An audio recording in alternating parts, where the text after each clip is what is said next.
everybody. Welcome to the next Big Rush. I have not said this in such a long time. It's nice when it rolls off the tongue. Steve, welcome to the show. I am here with my friend Steve, and he's not just my friend, okay? He is a guy who has such a pulse on the uranium investing market that every single time I want to tell him something new, something fresh and juicy that's just happened, I log on to Twitter and I go and see my messages, and you know what? He's already told me what I was going to tell him, which says a lot because I'm pretty plugged into this market and this industry. But there's hardly anything that Steve doesn't know about uranium investing in the market and how it's moving and all the gossip, which is also very important. Steve, welcome to the show. Thank you. Thank you. Yeah. He's so humble. He's never going to tell you this, but that's why I'm opening this up and letting you know that the topic of today is something very specific that I've technically tried to avoid for quite some time. I've been asked this even on stage. How do you exit stocks, especially uranium stocks, specifically because uranium is such a massive opportunity and we've been riding this wave, playing it right, playing it wrong, and learning with our mistakes. How do we know when to exit? And I'm going to get into Steve's take and some of the stuff that he's been learning and probably trying to practice. But before we dive into it, one tweet that was, I guess, reposted from 2022. And let me just share my screen with you guys. Hopefully I'll grab the right screen, not show you something inappropriate here. All right, cool. So this is my tweet from 2022, and I just got it retweeted the other day, and it says, selling your stock on a double is a great way to lose out on a 10 bagger. 122 likes is quite considerable for my size of account, but obviously it triggered, a lot of different comments, a lot of different back and forth. And obviously in social media, you have to understand what kind of content, gets people to talk and to engage. But at the same time, I partly believe in this, but there are technicalities to how you can implement this and know when to be safer, know when to, be more risk on. And there's also the fact that you have to learn to read the market just like a surfer reads different waves, right? So for me, if I go out to the ocean and I try to read the waves, I'm not going to be nearly as good as somebody who does it every single day and has been doing it for many years. So it's a process of learning how to read the market. We're going to talk about sentiment. We're going to talk about fundamentals. We're going to talk about all sorts of different things. But enough of me yapping about. Steve, what is your take when people ask you? And my usual answer is I don't know when to exit anything, so I just try to make sure that I have really good buying entries. How do you figure out when to exit a position? I try to plan it on the buy, right? When I'm making an entry, I'm like, okay, this is my goal for this. And a lot of times I'll set a time target. So if it doesn't happen in kind of the thing I was, then I might just exit it, just because it didn't do what I wanted. And the time targets are pretty generous usually. But if I see something that makes me rethink a position, I think taking a loss early is probably underrated. I had to do that this week with with the stock. It was frustrating, but humbling, right? It's never a fun feeling. But I think the big thing with profit taking is to take profits. I think that's the big mistake. A lot of people will have really big paper gains and then ride it all the way up and then round trip it all the way back down. I've done that on a position or two. I mean, everybody has, right? But I think another big one that I wish I had followed sooner is to take a break mentally and stuff. For a couple weeks or months after a big win. Some of my worst financial investing and decisions have been like right after a big win where I'm still just kind of hyped up and I'm really proud of myself. And you think you're invincible. Pride is just a terrible investing recipe. So I think the other one is just to give to charity after you've had profits. I think it helps you ground faster or reset. But yeah, I don't always have something like, I expect this to be a 5-bagger or whatever, But there are a lot of things I think we should discuss. Like Lobo Tigre has a fancy trailing stop. They're simple trailing stops. Like some of the guys at Segra, Art and Adam, I think a lot of their stuff is if they have an RSI on the charts, like a technical indicator above 80, then they're probably taking a little bit of profits or selling calls, covered calls against their positions. And you can get really technical and really sophisticated with it. And I think you can also just make it really simple and say, hey, this position has become, a significant portion of my net worth, and I could do some really cool things with the money. Then take the money and go Yeah, spend it absolutely. someplace else. Like you're going to pay off something, or you're going to invest in this other business, or I think it needs to be really personal. I would just what has helped me is to write things down. Writing it down beforehand is probably just what I would tell any friend or family member.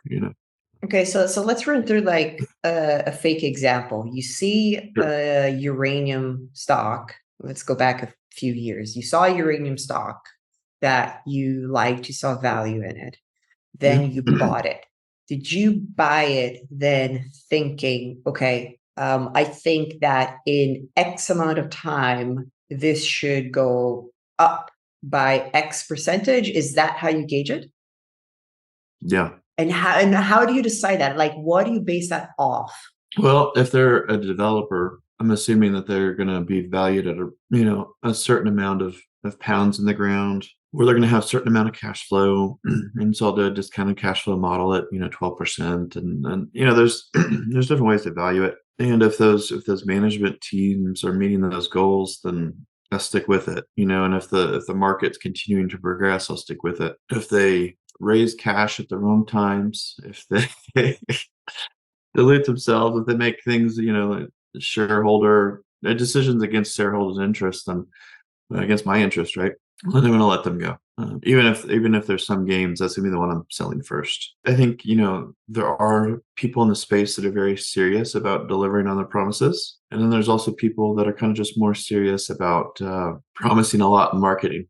And so the marketers will kind of sell earlier, and the people that have a deep desire to produce something for themselves and for their shareholders, then yeah, it's a little different, longer time frames. Do you take positions based or counterly based on sentiment? Because you spend a lot of time on Twitter, like myself, and you see when Too people much. are getting really desperate and when people are like really, really positive on the story. Do Yeah. you use that as some sort of gauge to say, things are getting too hot too quickly? I might trim some positions, or do you just ignore it? Yeah, I have. Yeah, it's not just Twitter sentiment. I mean, there's other places too, like some of those message boards and other communities too. I know there's also a lot of money. But yeah, I think selling euphoria and trying to buy desperation, even when you want to puke yourself, or like trying to buy the puke, it's tough. But I try to do it, even if it's just $500, and I'm just doing it just to train out. So same with like some exits, like we had a little bit of euphoria for like 4 days this quarter. Very small, like not even a percentage of the portfolio. I just trimmed a little bit just out of discipline. That is so interesting to me because you're saying like when I see sentiment shift, either, in any of the extremes, I will move even just a little bit of money to counter it, in a way that's probably not going to make a difference in your portfolio, but No, you're training yourself to be a contrarian, which yeah, will likely condition your brain to even, sell off completely, probably closer to a top than a bottom if you remain in that discipline. yeah. It worked really well for me in crypto, Awesome. and so I've I lost kind a of lot of money on crypto. Let's not go there. Okay, Steve, you have recently come across a really gem of a piece of content put out yeah. by Smith Weekly. Shout out to Mhm. Andrew. When I saw it, I was actually taken aback at the level of detail and Mhm. specificity about, how they would choose to exit their positions. Like, do you want to tell us what you learned from it? Like, how does it Yeah. work? Yeah, so there's technical indicators, that a lot of people use, but I think fundamental indicators can be reliable. And I think once they're met, then the only last trigger to sell is sentiment maybe. But Andrew is one of the most knowledgeable people in the space, I think, and I think he has a lot of integrity and a lot of honesty, and I've always appreciated his thoughtfulness. And he had a very good list. I think remember if it was 2021, published it, 2017, as well. But he said there's some fundamental things that I'm looking for, and he's looking for his clients. And they said we've had a couple years of long-term contracts exceeding burn rate, so that not only are nuclear power plant utilities replacing what they're burning, they're also starting to restock inventory. Mhm. We've not had that yet. We might get that by year end. We might get it this year by It's a close. little It's bit. close. Yeah. But But he says what he is wants to see a couple of years of that, right? a Before couple of exiting. years? So we haven't even had one yet. Okay. So we still got a long way to go. And I think that's why it's good to talk about it now, as opposed to, you can plan ahead. Something that he looks at, and I know the guys at Encore look at, Sheriff and Gordonson, is what is SWU doing? Like, is it falling? Is it rising? How quickly is it rising? And then, is spot price 30% or more over SWU? What's the curve look like? Is it backwardated or in contango? And is it cheaper to buy it now or 6 months from now, or, all that? I think you have to look at which projects are coming online. And I think you sell before they come online. So before they come online, or before the market thinks they're going to come online? The first. So okay. Yeah. So, well, yeah, because you can't know exactly when. Mm-hmm. But like some people are like, oh, an arrow, it's coming out in 28. And I'm like, oh, I don't have all the permits. They don't have their long lead items. They don't have a road there. They don't have power lines there. They don't have water there. They don't have the staff. It might be 2030 or 2031. I don't know. I'm just guessing. But I don't see it happening just real soon yet. I mean, like they've not done the financing, So it's a little bit silly to speculate, I guess, that far in advance. But if they've broken ground and you think it's pretty reasonable that they produce in 18 to 24 months, I think you could sell then, or at least take your money off the table and plus taxes and a little bit for yourself and charity. And that's the other thing. I think selling in tranches, just like we bought in tranches, I think you have to sell in tranches. Like, you're not going to nail the top with all of it. Just be willing every certain little trigger to sell a little bit. What are some of yours? Like, do you have company valuation, Fabi? Yeah, I'm trying to think of what I have actually been doing instead of what I would like to do ideally, right? They're not always the same thing. And I keep telling myself I should actually open up a separate account and have it be named my mother's account, and act in a way that I would be happy with my mother buying, those stocks at those prices and then exiting and just being super responsible. And I'm listening to all these pointers, like put out by Andrew, and I'm thinking that's great, but I think that I use the spot price as a stronger indicator than what's been mentioned, especially because I think the goalpost has moved so many times now of what I thought would be the peak of the cycle, right? And so to begin with, I'm like, okay, it's just going to go up in price. That's it. We just know for a fact it's going to go up. Don't ask me where it's going. And then I started to think, okay, in the last couple of years, I've been thinking there's no reason why it shouldn't reach at least the nominal peak of the last cycle, which is close to 140. And then I'm like, there's no reason why that should stop it in the current market, because the current market is so much tighter and it's so much in favor of the sellers that at the very least the inflation adjusted price should be reached, which is about $200. Yeah. And the more that I see it, and the more that the story develops and there is just more demand and supply, like from the supply side, it does not look good. Let's face it. Let's face it. We've been poking around and trying to see, okay, is there like random, like secondary supply going to come from this phosphate mine in Brazil? And what's going to happen to Olympic Dam? And what about Mongolia? And what about this? And what about that, et cetera, et cetera. So I've been looking at this and thinking, would it be a complete surprise if the spot price reached 200, 250, 300? I don't think it's out of the question. What do you think, Stephen? Like how much does that play a part in your decision making towards exiting? That's one of my exit points actually, or triggers, is when the spot price gets stupid. I'll just categorize it as that, above Come on, what's 200. stupid? Give me numbers. No, yeah, let's just say above 200 because at 200 there are phosphate tails in Brazil. There are phosphate tails in Florida here in the U.S. that aren't permitted but are already mined and just have to be run through like a solution to clean them up. Sibanye Stillwater has about 100 million pounds in copper gold tails in South Africa that they can clean up. Yeah, it would take them, 2-3 years to probably get that produced. But like basically any mine in the world, even other people's waste can be recycled at that price, right?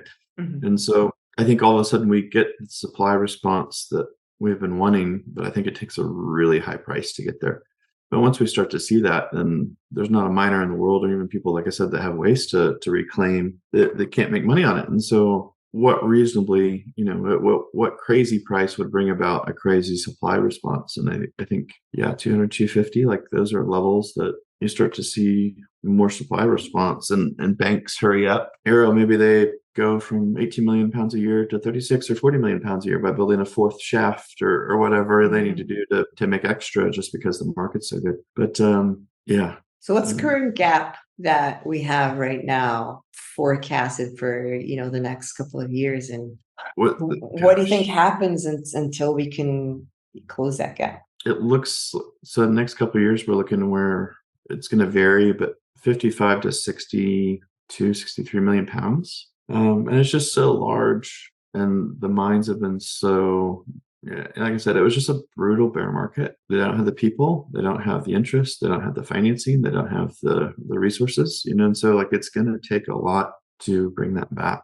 And we're nowhere near a price still that, like, I mean, Boss's Honeymoon could make money at this, because it was already a mine and it was just on care and maintenance.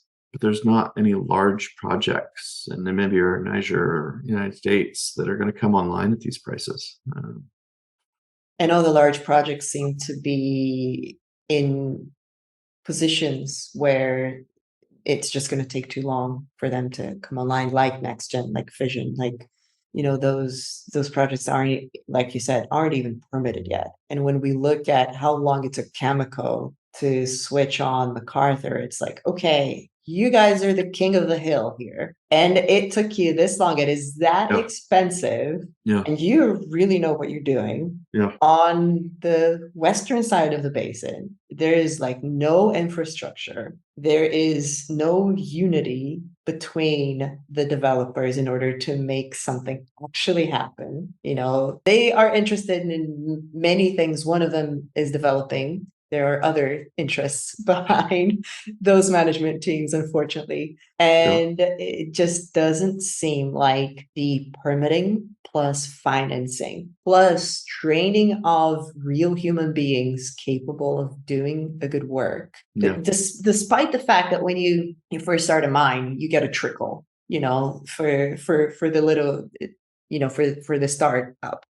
You're not a full blast anyway. It really boggles the mind how some people can truly bet on NextGen coming online anytime soon. I just don't get it. Like, to me, it makes no sense. And one of the things that, I think might happen, and this is not my idea, this is just somebody in the shadows that knows a lot more than I do about this business, that says, we might get to a situation where somebody wants to open up a mine and they're in a position to do so, but their only option is to poach staff from other companies. And then you're going to have this, this war of suppliers trying to fight for the very best, more capable people, but that increases their costs. It, slows down production. It just brings a whole bunch of problems that we haven't even considered. So I guess my next question is, what happens if we are looking at all those indicators? And by the way, are there any of them left? Yeah, there's some, like, okay, so let's go into that, and then I'll throw the oddball question. Okay. Is the industry as a whole, valued at a certain thing, like $500 billion or $1 trillion, like Brandon Monroe thinks that we reach in inside 10 years? Or, how many companies are there? 15 years ago, there was several hundred companies. we went down to, I don't know, 40, 50, and then now we're back up to 140 this week. I think we hit 140. Yeah, that's it. So one of Andrew Weekly's was, oh, if we hit 150 companies that are listed, and I'm like, yeah, well, most of them are not real. Most of That them will is not produce not my anything. indicator whatsoever. I'm not flinching about the amount of companies No. purporting to have any sort of uranium. Yeah. Not only in part because I'm part of that system now, being on the board of a company with some uranium in the ground. I think the issue is that the story has taken so long to develop that people have had the time to set up these companies. That's one. The other thing is that I don't think, correct me if I'm wrong, I don't think we had the CSC in Canada back in the last cycle where companies can be set up for cheaper and faster. So I would fully expect us to go over that, 500 companies Absolutely. available, because it's just much easier to do that now, and people can spin projects off and create new companies. And so 150 to me, it's like it doesn't even register quite yet, but Yeah. carry on. Yeah. And in the US, there's like the whole SPAC vehicle, and I think it's easier to get listed, but yeah, I think so many. I guess the thing that gives me pause about all this is like you and I know the fundamental story better than a lot of the industry experts. And we kind of know the supply side better than those same people that are fuel buyers, I think, which sounds really arrogant, and that scares me a little bit. I've always wondered, like, is the story just going to get better at top? Will the story be the best at the top? And is that a sell signal? And that just is frightening, because like crypto, Bitcoin went from a couple hundred to broke 10,000, broke the old high of 20,000. It went to 60 something.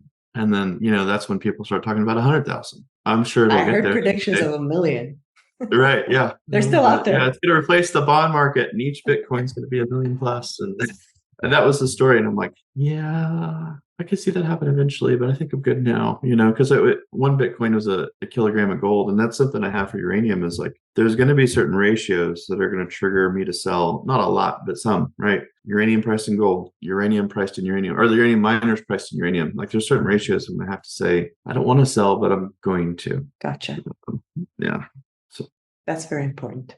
I like that. I think measuring, the price of uranium or the price of the miners in gold might be really smart, because you're kind of gauging it against the mining industry, technically. yeah, That's smart. you could do it against oil, just the cost of energy kind of. There's different ways to do it. I just think oil is going to be unhinged right now with the Middle East situation. So I'm not sure we're dealing with a normal oil market in the next couple of years. I think that volatility and that confusion plays against an average person like ourselves. And so I think that's why writing out a plan and sticking to it probably is the most key part of it.